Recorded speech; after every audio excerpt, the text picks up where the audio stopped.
इस भाव पे सादर 100 रुपए का पुरस्कार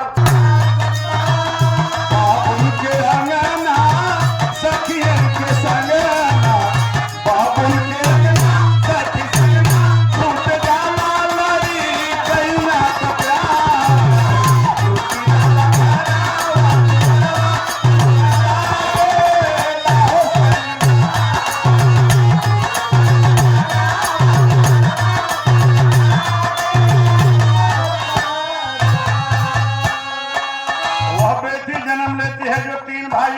जबरदस्ती माँ से निवेदन करके जन्म ली आत्मा की आवाज माई बाबू बाबू घरवा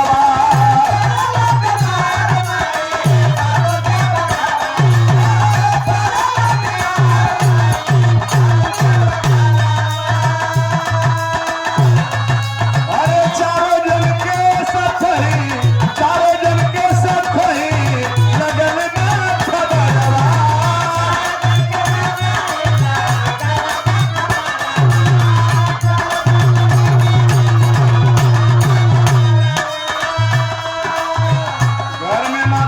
दोनों बीमार है। कैलिफोर्निया वाले ड्यूक यूनिवर्सिटी वाले और जापान यूनिवर्सिटी वाले और उस बहन को जो छोटी थी चारों को एक साथ खबर लगा है। आप लोग थोड़ा ध्यान से सुनिएगा यह गीत कितनी मार्मिक है मात्र शक्तियों के लिए। क्या बात है? एक ही साथ खबर लगा। कैलिफोर्निया वाले भाभी कह रहे हैं कि वो ड्यूक यूनिवर्सिटी वाले चले जाएंगे। ड्यूक यूनिवर्सिटी वाले कह रहे हैं कि नहीं वो करीब वाले दुबई वाले चले जाएंगे। दुबई वाले कह रहे हैं कि वो बहन है ना वो प्रयागराज में वहीं निकल के चली जाएगी। इन तीनों आदमी का औरत मनसौदा बैठा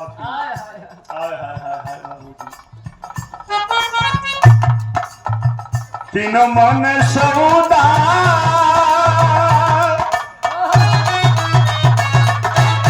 तीनों मन सौदा डोलल नहीं हऊदा तीनों मन सौदा डोलल ना बेटी डोली चली आई दुआर टूटी डाला घरवा दुआरा सुना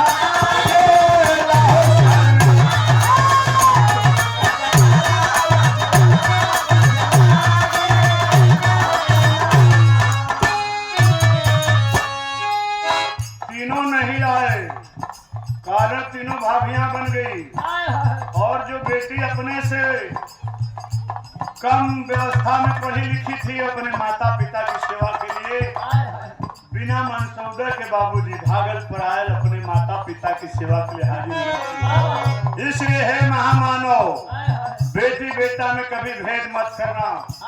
बहुत पढ़ा लिखा भी हमारे बगल में एक गाँव है उस गांव में बाबू साहब की बस्ती है। बाबू साहब का बेटा विदेश में है। 2 दिन तक लाश उसी घर में सड़ती रह गई। पटवारों से बोलचाल बंद था। बेटे को खबर लगी। आप लोग पढ़े होंगे अखबार में सहारा वाले सरकार सुब्रतो राय जी के बेटे वहीं से वीडियो पर फूल अर्पण कर रहे हैं। इंडिया आने में उन्हें टाइम लग रहा है। मेरे कहने का मतलब हर बेटा बराबर नहीं है इसलिए शिक्षा मत देना। शिक्षा देना लेकिन बेटा बेटी में कभी भेद मत करना।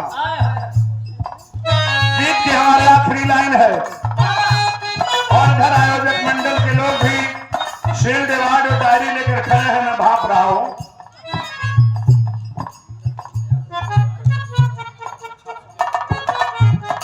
स्वामी विवेकानंद विद्यालय में शिक्षक है हीरा चंद यादव जी।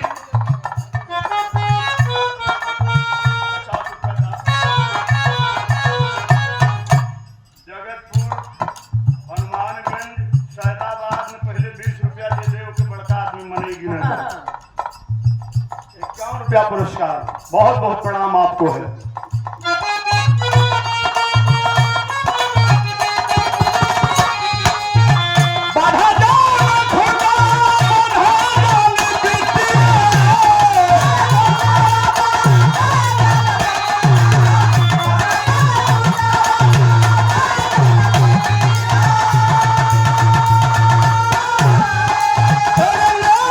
भूला लीना नैहर का प्रीतिया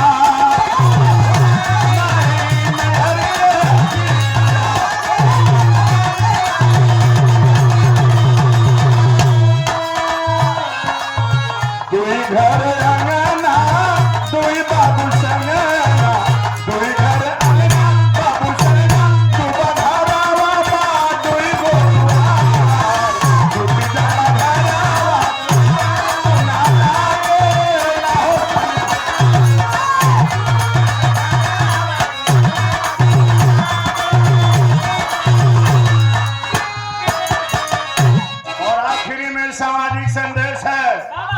फैमिली डिस्प्यूट ऐसे नहीं होता है। हर बहू अपनी सास को माँ समझे और हर सास अपनी बहू को अपनी बेटी समझे, फैमिली डिस्प्यूट गायब हो जाएगा। हर बेटी अपनी सास को अपनी माँ समझे और हर सास अपनी बहू को अपनी बेटी समझे, कहीं से कोई विवाद नहीं होगा बाबूजी। और ऐसा होता है, पानी गहन संस्कार के धागे में बंधने वाले लोग अग्नि हवा जल गगन पवन को साक्षी मानकर ब्राह्मण के मंत्रोच्चार के बीच ही तो कसम लेते हैं कि हम बेटी बेटा में भेद नहीं करेंगे, बहू को बेटी समान मान के रखेंगे। आखिर में यही संदेश है